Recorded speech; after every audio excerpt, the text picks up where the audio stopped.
How to find romance without an app. Dinners, speed dating, and even a CV are all ways of meeting a match in real life. 5 years ago, around half of 18 to 29-year-old Americans used a dating app. Today, only 21% of them do, and the share prices of the biggest apps have fallen by 80% since their peak in 2021. This is because of a basic paradox.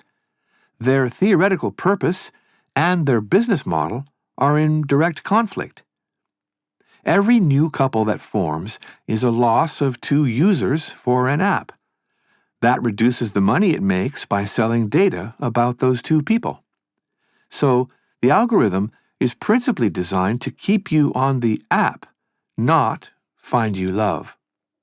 As a result, people are now finding ways to meet potential partners in other ways, ideally face-to-face. Meeting in person, someone's true personality is instantly easier to judge. They can't post unrealistic photos or use an AI chatbot to message you as more and more people do on the apps. And you quickly see if the chemistry is there. But how and where to meet people without the apps? Here are 4 ways that are getting more popular. 1. Supper clubs. Most cities have seen an explosion in supper clubs since the end of the COVID pandemic.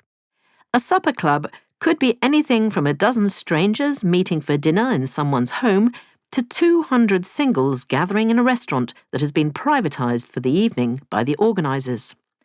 The latter kinds of event often sell out in less than an hour, as they offer the opportunity to meet lots of new people and hopefully enjoy some great food. 2. Date Me docs. Anyone who has created a dating app profile knows the problem. You give your star sign, try to answer their set questions in a clever way, and so on. It's all very formulaic and false. A Date Me doc, by contrast, is more like you publishing a CV about your personality, your passions, your hopes for the future, and so on. It can be as long as you want, in whatever form you want.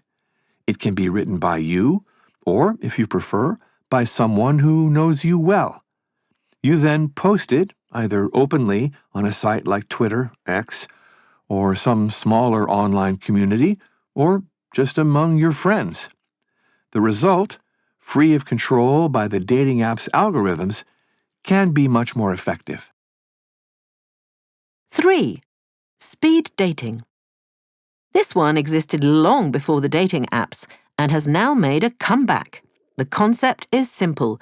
You gather with other single people at a venue and you speak to each person for a few minutes before a bell rings and you move on to the next person. You might sit opposite each other at a table, or you may, in modern versions, speak to each other in situations designed to break the ice.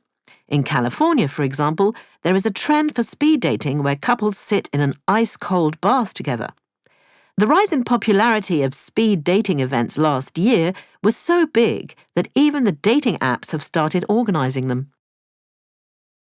4. Traditional methods.